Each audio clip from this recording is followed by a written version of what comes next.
மக்கள் தொகை கணக்கெடுக்கும் போது ஒரு குடும்ப உறுப்பினர் திடீரென காணாமல் போயிருந்தால், அவர் காணாமல் போன கால அளவு இருக்கு பார்த்தீங்களா? Duration options. அதை அடிப்படையாக கொண்டது என்னன்னா, அவரை கணக்கெடுப்பில் சேர்க்க வேண்டுமா இல்லையா என்பது வந்து முடிவு செய்யப்படுகிறது. அந்த டியூரேஷன் ஆப்ஷன்ஸ் எவ்வளோ கால அளவு அப்படிங்கிறது நம்ம இந்த வீடியோவில் பார்க்க போகிறோம்.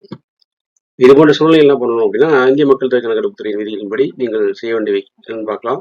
குறுகிய காலம், அதாவது நகரத்திலோ அல்லது வெளியிலோ தேடப்பட்டு வருபவர்கள், அவங்களை பொறுத்த வரைக்கும் கணக்கெடுப்பு நடக்கும் நாட்களுக்கு சற்று முன்பு தான் காணாமல் போயிருந்தாங்க அப்படின்னா உங்களை என்ன பண்ணணும்னா, அவங்களை வெளியே கிடைத்திடுவா என்ற நம்பிக்கை இருந்தால் அவரை உங்களது குடும்ப உறுப்பினராக பதிவிடலாம்.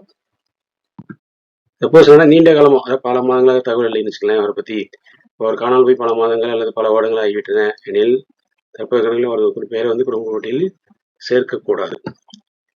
இது காரணம் என்ன? இரட்டை பதிவு ஏற்பட்டுரும். இந்த இரட்டை பதிவு ஏற்படுத்தி தவிர்க்க தான் வந்து என்ன பண்ணணும் அப்படின்னா இங்கே பார்க்கலாம். Avoiding double counting.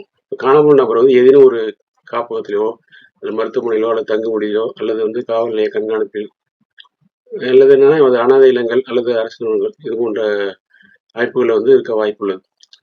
இப்போ என்ன பண்ணணும் நம்மனா, நான் முன்பே பார்த்தது போல அவர்கள் தங்கியிருக்கும் அந்த நிறுவனங்களிலேயே நிறுவன மக்கள் தொகை பிரிவின் கீழ், அதாவது இன்ஸ்டிடியூஷனல் பாப்புலேஷன் பிரிவின் கீழ் என்பது கணக்கெடுக்கப்படுவார்கள். அதனால என்னன்னா குடும்பத்தில் சேர்க்காமல் விடுவதுதான் அந்த துல்லியமான கணக்கெடுப்புக்கு உதவும். சட்டப்பூர்வ அதாவது 7 ஆண்டுகள் விதிங்கிறது அப்படின்னா இந்திய சான்று சட்டம், அதாவது செக்ஷன் 108 இந்தியன் எவிடன்ஸ் ஆக்ட்.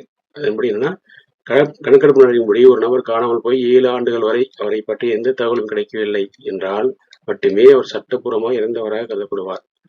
அதற்கு இடைப்பட்ட காலத்தில் அவர் காணாமல் போனவர், அதாவது மிஸ்ஸிங் பர்சன் என்ற நிலையிலேயே இருப்பார்.